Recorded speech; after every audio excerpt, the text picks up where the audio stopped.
Hello everyone, welcome to episode 22 of Chatting with Anthony. I'm going to address my opinion on whether having luxurious possessions draws us away from God. I will answer this first and then go on to my explanation. It is a definitive maybe. I think it really just depends on where your comfort is coming from. Is your comfort coming from those possessions, and is that where you're putting your faith and your hope in for your joy, your satisfaction, your peace? Or are they just possessions and God is your ultimate source of everything, really? If God is king and you truly walk that out, then no. I mean, it's a temptation, yes, but I don't think luxurious possessions are not inherently a bad thing. I can say that definitively. Anyone who tells you otherwise, I don't want to insult anyone, but anyone who thinks otherwise probably has some scars they need to deal with, just like all of us do. But yeah, there's nothing inherently wrong with a nice car. I'm literally looking at this Alfa Romeo back up right next to me. It looks very cool. If that was given to me right now, if I'm being completely honest with you, I think I would be drawn away from God by that. But I am also confident in God's ability, and just the fact that I've also gotten to a point spiritually where I can, like, I'm not saying this to brag, but I can sort of tell when I'm like off base a bit, and I can and I know, like, okay, let me like calm down a little bit, spend some time with God and try and sort this out before I really like jump back in. And so I hope that would be the case if I were to be given like an Alfa Romeo right now. There would also have a lot of questions to be answered if I was just given an Alfa Romeo. That's another story. I guess you could also look at it as, are these possessions my possessions, or are they God's that he has bestowed upon me?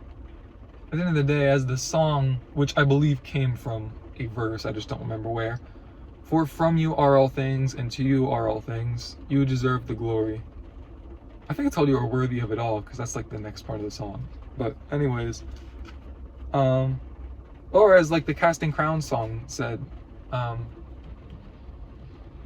praise you in the storm, I think is what it's called. You are the God who gives and takes away. It talks about like when I'm in a storm, or like, in other words, if I'm going through tough times, I will still praise you. Because no matter my situations, you stay the same. That's essentially what the hook of the song says, and that's the gist of the really entire song. But yeah, it really does. I think there are it's a lot of spiritual discernment that has to go on within yourself if you are going to have luxurious possessions that do not draw you away from God. I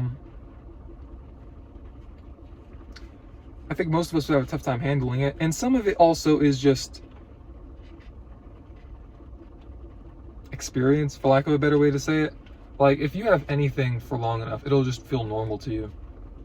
Like, as much as people would love it, Trump's old life specifically, where like before he was president, where, I mean, he still does these things to an extent, I'm sure, but when he was like, you know, famously going around eating like a Big Mac and Diet Coke, which I know he even talked about that on his last like campaign trail, or maybe RFK was the one who brought it up. Anyways,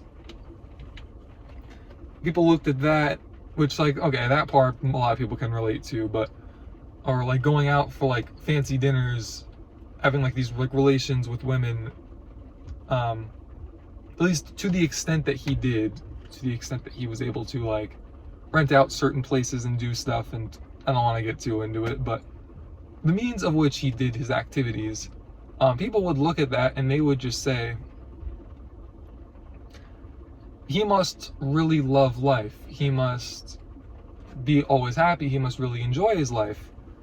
And that's not necessarily the case. In the same way that you can live in poverty and just learn to be comfortable with it, you can do the same thing with being rich. I think Matthew Perry, he was the actor who was professing Christianity, like his Christian faith, not long before he like drowned in a pool. It was sad and confusing, but He was one of the actors on Friends. That helps connect the dots a little bit. I think I heard him say that all the fame and the money and all like the wonderful things that he had as a result of like really that show. He said after having it for like 6 months, it just felt normal. Like it didn't, like it wasn't the answer to his problems. It was a short-term solution. Like from the way he worded it sounds like he put his faith in it and hope in it. And hard to blame him. I mean, I don't know how much stuff he really had because that show was going on when I was like a toddler, and so I wasn't really watching it. But that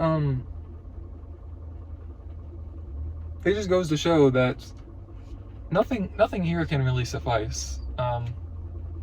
There's a reason that we put our faith and our hope in things. It's because we're designed to give that to God.